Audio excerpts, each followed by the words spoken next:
અમૃત સુવાસ તારીખ 27 અને 28ના રોજ બાળ યુવા દિન નિમિત્તે રજૂ થયેલ વિવિધ કાર્યક્રમો દ્વારા અમૃત સુવાસ પ્રસરી રહી.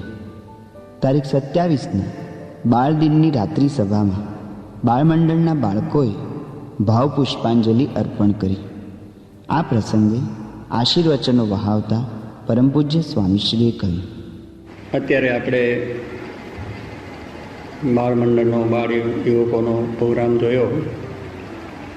ખૂબ સુંદર રીતે એમને બધો સંવાદ તૈયાર કર્યો અને આપણને પ્રોગ્રામ એમને આપ્યો. છેલ્લા બે બાળકોએ ઘનશ્યામ ને કેતન ટાંક જે પ્રવચન આપ્યું, જોકે એવું પ્રવચન તો મને પણ નહીં આવડે, બોલતા પણ નહીં આવડે. એની જે છટા, એની કહેવાની જે રીત, જે પદ્ધતિ, એટલી સરસ રીતે રજૂઆત, આવું બધું તો બહુ કઠિન છે. તો ભગવાનની કૃપા હોય. જોગી મહારાજની એક ઈચ્છા કે બાળકો આવા તૈયાર થાય, એટલે એમના સંકલ્પથી જ આવા બાળકો આજે આટલી રીતે સરસ રીતે સભાની અંદર ઊભા થઈને રજૂઆત કરી શકે, એ સ્વામીની કૃપા છે. બાકી સભામાં પ્રવચન આપવું એ તો ભલભલા થદરી જાય, પગ ધ્રુજવા માંડે અને ઓઠ પકડવા માંડે. શું બોલવું ને શું ન બોલવું એનો વિચાર થઈ જાય. એ આપણે ઘણી જોયું છે. પણ આ બાળકો નિશંકપણે થઈને આવી છટાથી જે વાત કરે છે, એ ભગવાનની કૃપાની વસ્તુ છે. યોગીજી મહારાજનો જે આ સંકલ્પ હતો કે બાળકોને યુવાનોની અંદર આવા સારા સંસ્કારો દ્રઢ થાય અને એવો એક સમાજ ઊભો થાય, અને એટલે એમને સંકલ્પ કરીને ત્યારથી જ આ બાળ મંડળો, યુવક મંડળો બધા શરૂઆત થયા છે. ધીરે ધીરે ધીરે આજે મોટા પ્રમાણમાં ગામોગામ, શહેરે, દરેક શહેરોની અંદર, દેશ પ્રદેશની અંદર આવા કાર્યક્રમો થાય છે, મંડળો પણ ચાલે છે. અને આવો એક ભક્તિભાવ, સંસ્કારી જીવન, પવિત્ર જીવન અને નિયમ ધર્મની વિશેની જે દ્રઢતા, બાળક એક ઉમળું બાળક છે, એને તમે જે રીતે તૈયાર કરો એ રીતે તૈયાર થઈ જાય. એટલા માટે નાનપણથી જ આપણે સંસ્કારો બાળકોને આપવામાં આવતા, જેને આપણે ગર્ભના સંસ્કારો કહીએ છીએ. કેટલી વખત આપણે કહીએ કે આ ભાઈ ગર્ભ શ્રીમંત માણસ છે. એટલે ગર્ભ શ્રીમંત એટલે શું? એને ગર્ભમાંથી જ એના સંસ્કારો મળેલા. જેમ પ્રહલાદજી છે, એને એના માતાના ઉદરમાંથી સંસ્કારો મળ્યા હતા. કારણ કે એની માતા જ્યારે પ્રહલાદનો જન્મ થવાનો તો એ પહેલાં નારદજી ત્યાં ગયા. હમણાં નારદજીનું પાત્ર આપણે જોયું છે કે નારદજીનું પાત્ર દરેક ઠેકાણે હોય છે. બહુ જ ભગવાનના ભક્ત સંત દરેક ઠેકાણે જઈને ભગવાનની ભક્તિ કરાય, ભગવાનનો મહિમા કહે, ભગવાનનો મહિમા સમજાવે. એટલે ત્યાં ગયા અને એમને ભગવાનની જે વાત કરી, ભગવાનના મહિમાની વાત કરી કે સર્વથી મોટા પરમાત્મા છે, જગત નિયંતા છે, આ જગતનું આખું સંચાલન કરી રહે છે, એવા એ પરમાત્મા છે, એમની ભક્તિ કરવાથી જીવનું કલ્યાણ થાય છે. આવી બધી વાત એ પ્રહલાદે એ માતાના ઉદરમાં સાંભળી, અને એ સાંભળીને એ સંસ્કાર, એટલે આપણે કહીએ છીએ ને ગર્ભના પણ સંસ્કારો કરવામાં આવે છે બાળક જન્મે ત્યારે. એનું કારણ છે કે આપણી આ સંસ્કૃતિ છે કે પહેલાં જ્યારે માતાને આવો જ્યારે પ્રસંગ આવે છે ત્યારે એ ઘણી સારી રીતના કીર્તન સાંભળે, ભજન સાંભળે, ભગવાનનું નામ સ્મરણ કરે, સારા ચિત્રો જુએ, સારી વાતો સાંભળે, કે જેથી કરીને બાળકને પણ એ સંસ્કાર મળે. આજે બહુ ફરક થઈ ગયો છે કે આજ તો ટીવી જોવા જ બેસી જાય માતાઓ અને બધાએ, કે આવા પ્રસંગે જે કંઈ સારું સ્મરણ કરવું જોઈએ, સારી વસ્તુનું ચિંતન કરવું જોઈએ, જેથી બાળક એક સારો સંસ્કારી, તેજસ્વી થાય. એ જે આપણા સંસ્કારો હતા, જે આપણે બધું પૂર્વે ચાલતું, એને એટલે આજે ટીવી છે, બીજા એવા ચિત્રો છે, બીજું વાંચન છે, બીજા એવા છાપા, આ બધાની અંદર માતાનું મન ચાલ્યું જાય છે. અને એવી જે વાતો સાંભળી હોય, એ વાતો જે જોઈ હોય, એવા જે ચિત્રો જોયા હોય, એટલે બાળક પણ એવું સંસ્કારી થાય. એટલે ગર્ભ શ્રીમંત ના બને, એ પછી આ દુનિયાને દુઃખદાયક બને. માતા પિતાને પણ દુઃખદાયક બને. માતા પિતાને પણ કહેવું છે કે આ છોકરો ન જન્મ્યો હોત તો સારું, આના કરતાં પથ્થરો જન્મ્યો હોત તો સારું, આવું એને કહેવું પડે છે. એનું કારણ કે એક માતા પિતા કે આ નાનપણથી જો એને એની ખબર ન રાખે તો આવા બાળકો થાય કે જેથી દુનિયાને પણ ભારરૂપ થાય, સમાજને પણ ભારરૂપ થાય અને પોતાને પણ ભારરૂપ થાય. એટલે આપણા શાસ્ત્રોની અંદર આપણી જે ભારતીય પ્રણાલિકા હતી એક એટલી ઉચ્ચ અને ઉત્તમ વસ્તુ છે કે બાળકને જન્મતા પહેલાંથી સંસ્કાર આપવા જોઈએ અને એ રીતે સંસ્કાર અપાતા. ત્યાર પછી માતા બાપા એની માતા છે, જ્યારે બાળક જરા જન્મ્યા પછી સહેજ મોટો થાય, સમજનો થાય તો પછી એને એ જ સંસ્કાર, આરતી, પૂજા, થાળ, ભગવાનના દર્શન, મંદિરે લઈ જવું, કરવું, આ છે તે જ, એવા સારા સંસ્કાર આપી અને એનું ઘડતર કરતા. અને એવા બાળકો તે થતા. ત્યાર પછી ગુરુકુળો પણ એવા હતા કે જ્યાં આગળ એને મૂકવામાં આવતા તો એ બાળકો 25 વર્ષ સુધીની ઉંમરની અંદર એને ઘર સાથેનો કે સંસાર સાથેનો કોઈ સંબંધ જ ન હોય, એને કોઈ જાતનું એને એ વાતાવરણની અંદર રહેવાનું જ નહીં, ગુરુકુળના વાતાવરણમાં જ રહેવાનું. ત્યાં સંયમ ને નિયમના પાઠ કે 25 વર્ષ સુધીની ઉંમર એ બ્રહ્મચર્ય આશ્રમ કહેવામાં આવે છે. એટલે સંપૂર્ણ સંયમ નિયમ કે એને આ પ્રમાણનું કોઈ પણ જાતનું બીજું દુનિયાવી વાતાવરણ, અગર ખાવાનું પીવાનું જોવાનું કાંઈ નહીં, ગુરુકુળની અંદર જે જાતની વ્યવસ્થા હોય, જે જાતનું અનુકૂળતા હોય એ પ્રમાણે રહી અને એ ગુરુ પાસેથી આવા સંસ્કારમાં અને સ્વાવલંબી પહેલેથી જ બનવામાં આવે કે પોતાની જાતે જ પોતાની ક્રિયા કરવાની. કે ગુરુકુળમાં રહેતો છોકરો એ પોતાની પથારી પણ પોતાને કરવાની, નવા ધોવાની ક્રિયા કરીને કપડાં પણ પોતાના ધોવાના, એને પાછા વ્યવસ્થિત મૂકી પણ દેવાના અને તે પ્રમાણે પોતાની જે ખાવાની રસોઈ પણ પોતે જાતે કરવાની, પાણી પોતાને જરૂર છે એ પણ સાથે પોતાને લાવવાનું. આવી દરેક જરૂરિયાત ક્રિયાઓ પોતાની હતી એ પોતે જ જાતે જ કરે કે જેથી કરીને છોકરો ભણીને તૈયાર થાય, પછી ગમે ત્યાં જાય તો પણ એને કોઈ જાતનો વાંધો ના આવે.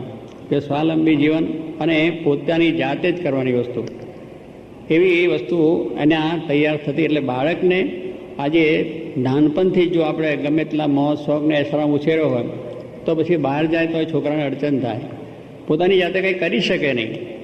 એટલે પરાવલંબી જીવન બને, બીજાને સાથ લેવો પડે, બીજાની વસ્તુથી આપણને કામ થાય, આપણે જાતે કંઈ જ ન કરી શકાય. સાફ સૂફી કરે તો ના થઈ જાય, લોકો પથારી સાફ કરે, ગુરુનો આશ્રમ હોય એને પણ સાફ કરે, લાકડા ગુરુને જોઈએ તો લાવીને આપે, ગુરુની જે કંઈ સેવાઓ છે એ પણ કરે. એટલે સેવા ભાવના પણ પહેલેથી થાય. એટલે આવી રીતે પવિત્ર જીવન અને સારી રીતે સેવા ભાવના એની અંદર પહેલેથી જ પ્રાપ્ત થાય. માતા પિતાને પ્રણામ કરવા, ગુરુને પ્રણામ કરવા, વડીલોને પ્રણામ કરવા, એમની આજ્ઞાઓ પાળવી, આ બધું આપણને આ મળતું હતું. એ ગુરુ આશ્રમોની અંદર મળતું, ગુરુકુળોની અંદર મળતું, તપોવનમાં મળતું હતું આ બધું. અને એ રીતે તેજસ્વી બાળકો બહારથી ના આવતા અને એ મહાન એવા જબરદસ્ત હતા કે જેથી સામાજિક અને રાજકીય વ્યવસ્થાઓ પણ સારી ચાલતી. અરે એવો સંસ્કારી સમાજ હતો, એમાંથી જ બધા આ સમાજના મહાન બન્યા છે, રાજના મહાન બન્યા છે, મહાન ધર્મગુરુઓ પણ બન્યા છે કે એ જે એવું પ્રાપ્ત કરી અને આખા સમાજને સારે માર્ગે દોર્યો છે. રાજની વ્યવસ્થાઓ પણ એવી સુંદર ચાલતી, કારણ કે એને નાનપણથી જ એવું જંતર હતું કે જેથી કરીને કોઈ દિવસ ખોટું કરવું નહીં, ખરાબ કરવું નહીં, કોઈને ત્રાસ દુઃખ આપવો નહીં, પોતે ઘસાઈ છૂટવું, બીજાને મદદરૂપ થવું અને એ પ્રમાણિક રીતે નીતિ નિયમ પ્રમાણે આ પ્રમાણે કાર્ય કરવું. એ નાનપણથી જ એને અભ્યાસક્રમમાં પણ આ સંસ્કાર એટલે શિક્ષણ એવું આપવામાં આવતું. આજે શિક્ષણ એ બહુ બદલાઈ ગયું છે કે બાળક છે અભ્યાસ કરે છે ત્યાંથી જ એને જે પોતાનો જે સંયમના નિયમનો પાઠ છે એ છે જ નહીં. આજે સ્કૂલોની અંદર છોકરા છોકરીઓ બે ભેગા છે, ભેગા બેસીને પછી શું થાય છે આ બધા જાણીએ છીએ કે જે સંયમનો પાઠ, નિયમોનો પાઠ છે, નિયમ પ્રમાણે રહેવું, સંયમ પ્રમાણે રહેવું, આ બધી વસ્તુની જે વાત હતી એને બદલે આજે ભેગા બેસવું, ભેગા રમવું, ભેગા વાતો કરવી, ભેગા પોતાની રીતે ફરવા જવું, હરવા જવું, આ બધા સંસ્કાર થયા. હવે એ છોકરો શું ભણીને તૈયાર થાય, એ શું સંસ્કારિત, અને એમાંથી શું થાય છે આપણે બધા જાણીએ છીએ કે આજે એની અંદરથી કેટલું બધું આપણે દુઃખ પણ થાય એવું છે કે છોકરા છોકરીઓ સાથે ભણવાથી. અને આપણે મા બાપો પણ રાજી થાય છે કે ભલે એની સાથે ફ્રેન્ડશીપ પોતે કરી લે.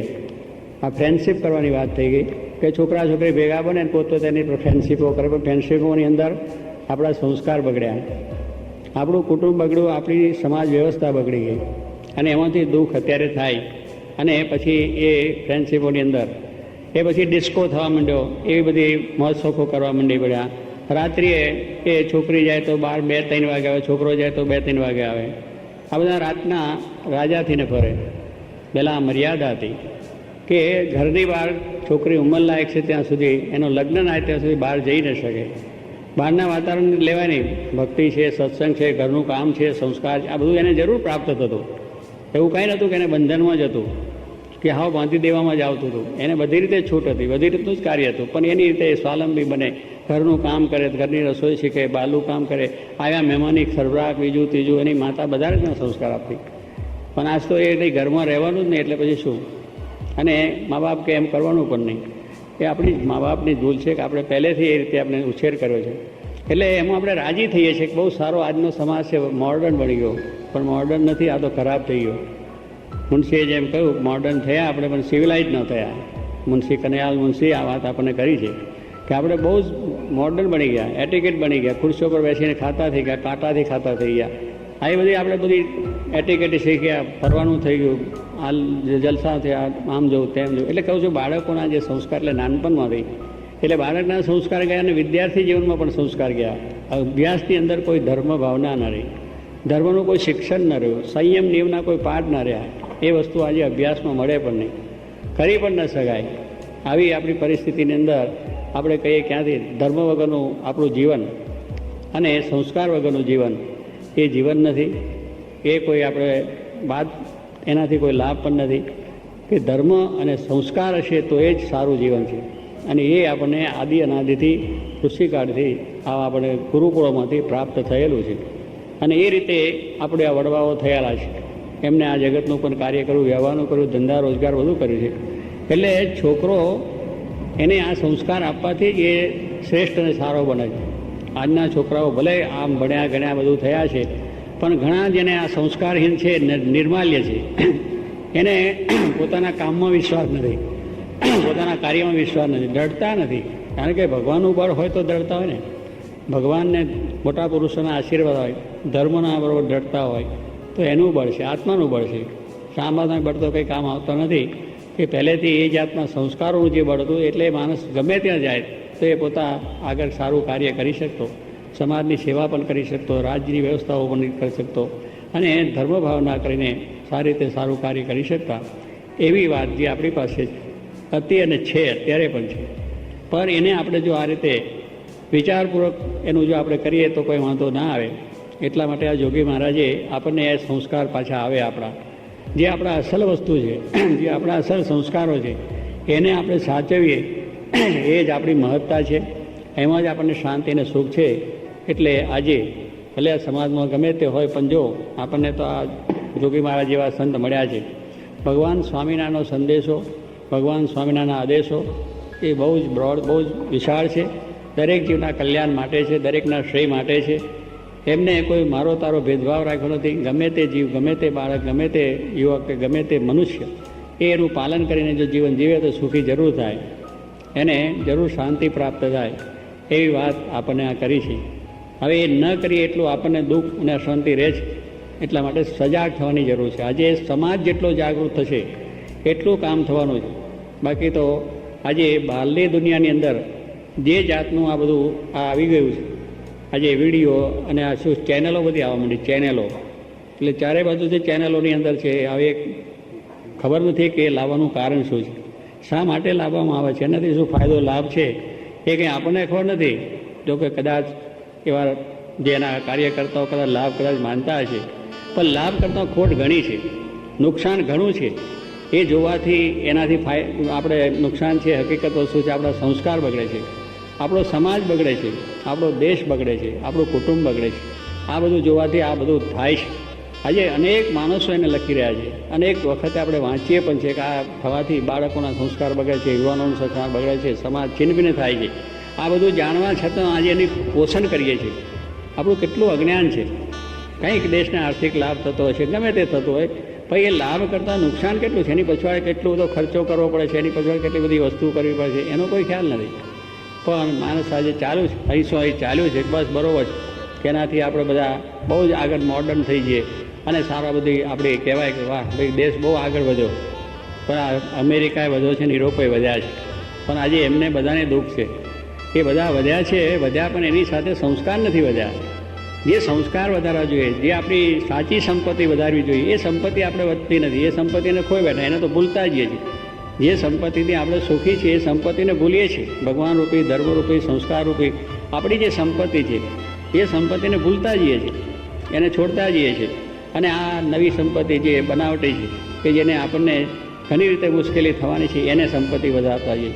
પણ એ સંપત્તિની સાથે જો આ સંપત્તિ હશે તો પેલી સંપત્તિને કંટ્રોલ કરી શકાશે અને કંઈક આપણને સારું થશે. એમાં વિવેક આવશે, કારણ કે આમાં વિવેક જ નથી. વિવેક શૂન્ય આખી પ્રજા બને છે. શું જોવું, શું ના જોવું, શું ખાવું, શું ના ખાવું, કાંઈ ખબર નથી. ગમે તે ચાલે, ગમે તેની જોડે ફરવું, ગમે જોડે હરવું, ગમે જોડે વાતો કરવી, ગમે જોડે નાચગાન કરવા, ગમે તે વસ્તુ જોવું, પાર્ટીઓમાં ખાવું કરવું. કેવો આ એક સમાજ! એ એનાથી અંધકાર ના થાય તો બીજું શું થાય? ઉજાસ એ ના આવી શકે. ઉજાસ માટે ભગવાનના આદેશો છે. વેદો, ઉપનિષદો, ભાગવદ્ ગીતા, આપણા ઋષિમુનિઓ થઈ ગયા, આચાર્યો થઈ ગયા, ભગવાન શ્રીજી મહારાજ પોતે પધાર્યા, એમના 500 સંતો થઈ ગયા, શાસ્ત્રી મહારાજ, યોગી મહારાજ જેવા પુરુષો થઈ ગયા, મહાન આચાર્યો થયા. એમને કેટલી સરસ વાતો આપણને આપી, કેટલી સુંદર આપણને આ વસ્તુ આપીશ, કેવો સરસ માર્ગ બતાવે. હવે માર્ગ મૂકીને આપણે જુદે માર્ગે જઈએ એ પછી દુઃખનું કારણ બને, એ સ્વાભાવિક જ છે. કારણ કે આપણે જીવનમાં ખોટું છે, એ ખોટું છે, આપણને ખોટું થવાનું, દુઃખ થવાનું છે. સાચી વસ્તુ એ સુખની વસ્તુ છે. તો એ વસ્તુ આપણે જો બરાબર એનું પ્રસારણ વધારે થશે, જે આપણા મૂળ સંસ્કારો છે, મૂળ સંપત્તિ છે, એને માટે આજે સમાજે જાગૃત થવાની જરૂર છે. આ બધા પ્રલોભન અને બધા જે આકર્ષણો એમાં ખેંચાયા વગર અને એ વસ્તુને મૂકીને સાચી વસ્તુ છે એના તરફ આપણે જઈએ. ભલે થોડુંક આપણને એમાંથી કદાચ એ થતું છે, પણ આ જેટલું આપણે સ્વામી કહે છે જોઈએ છીએ, સાંભળીએ છીએ, એ માર્ગે ચાલીએ છીએ, બધું ઝેર છે. એ ઝેર એવું પ્રસરે છે કે ધીરે ધીરે આખું માણસનું શરીર ખલાસ કરે છે. ઝેર છે જેમ પોઈઝન આપણે કહીએ છીએ ને, સુગર કોટ કરીને આપે છે આપણે, નહીં પેલા ટીવીમાં આપણો સંવાદ કરે છે સુગર કોટ પોઈઝન, કે એને પેલી કડવી દવા હોય તો એના ઉપર સુગર કોટ ચડાવે એટલે જરા માણસને ખાવામાં આવે.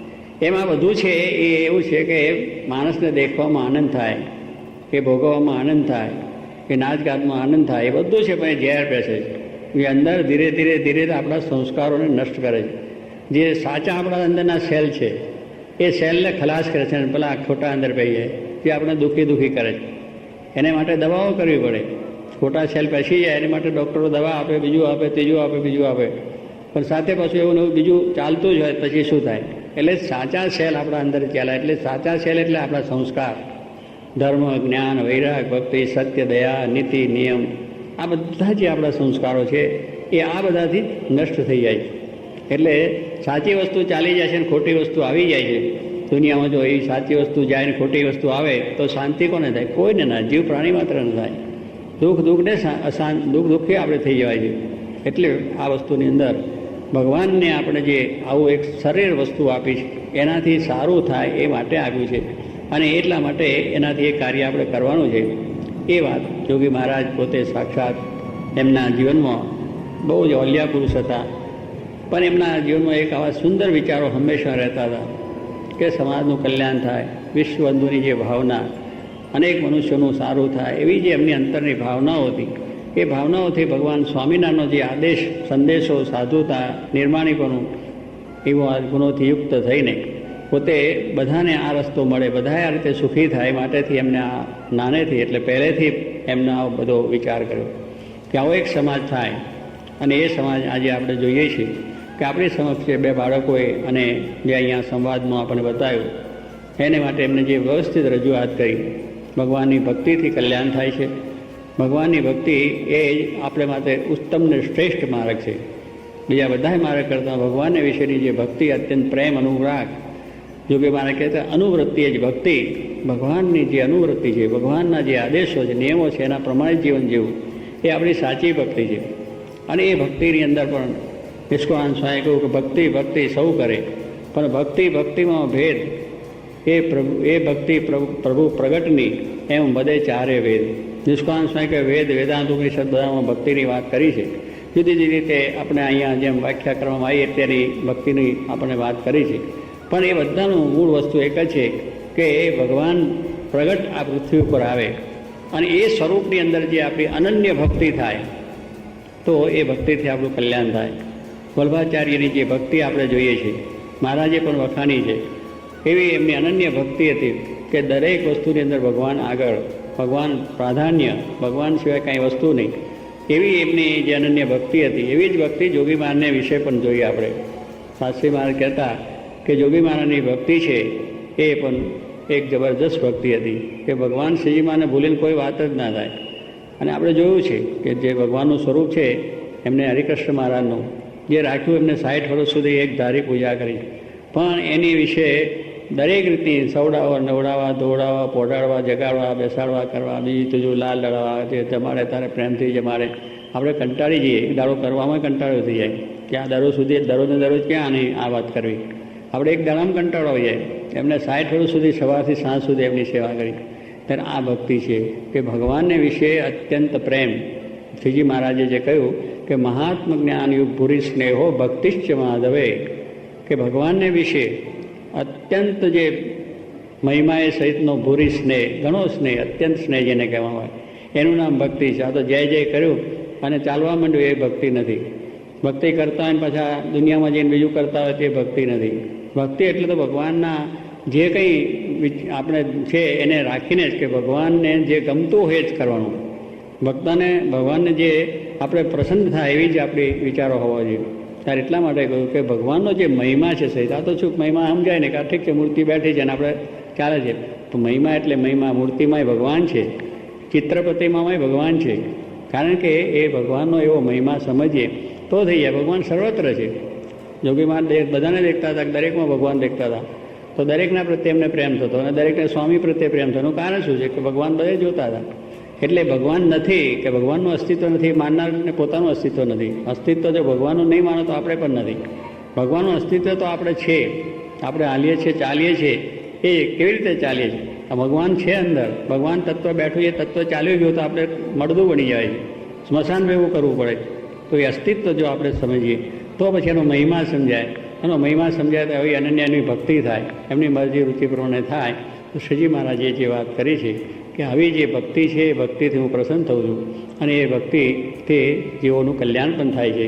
એવો જે આદેશ છે એ આ સમાજનો છોકરાએ જે પહેલાં સમાજમાં બતાવ્યો કે આવી જે ભક્તિ જે અભિમાન વિશે આપણે જોઈ છે, 500 સંતોમાં જોઈ છે, મહાન મહાન આચાર્યો થઈ ગયા. એની અંદર મેં કહ્યું વલ્ભાચાર્ય આદિ આચાર્યોએ પણ એવી ભક્તિ સંપ્રદાયની અંદર ખૂબ ભગવાન વિશેની ભક્તિ દર્શાવી છે. એવી જ ભક્તિ આપણે પણ કરવાની છે, એ માર્ગે ચાલવાનું છે અને એ માર્ગે ચાલીને ભગવાનની આપણે પ્રસન્નતા પણ મેળવવાની છે. અને આ જોગી મહારાજનો જે સંકલ્પ છે એમાં આપણે બધાએ જ ભળવાનું છે. દરેક મનુષ્ય ભળીને આવો એક સમાજ પહેલેથી તૈયાર છે. બાળકોને નાનપણથી જ ઉછાળ થાય, ગર્ભમાંથી સંસ્કાર એને મળે એવું આપણે બધાએ કરવાનું છે કે જેથી કરીને એક સારો સમાજ થશે. અને આવી જે ભગવાનની અનન્ય ભક્તિનું પ્રવર્તન કરીને સમાજમાં, દેશમાં શાંતિ લાવી સુખ કરશે. આજના દિવસે મહારાજને આપણે પ્રાર્થના કરીએ કે આ બાળકોએ જે અહીંયા આપણને વાત કરી છે અને એવી રીતની મહારાજની જે ભક્તિ છે એ આપણી અંદર થાય. આપણે પણ બાળકોને આ રીતનો ઉછેર કરીએ, આવા સંસ્કાર આપીએ, બાળમંડળો મોકલીએ, બાળમંડળોમાં છોકરા જતા થાય, એનાથી આપણને આવા સંસ્કાર થાય, જેથી કરીને આપણને સર્વ પ્રકારે શાંતિ થાય ને યોગી મહારાજ પ્રસન્ન થાય, શ્રીજી મહારાજને પણ પ્રસન્નતા થાય એવું બળ સર્વને ભગવાન આપે એ પ્રાર્થના.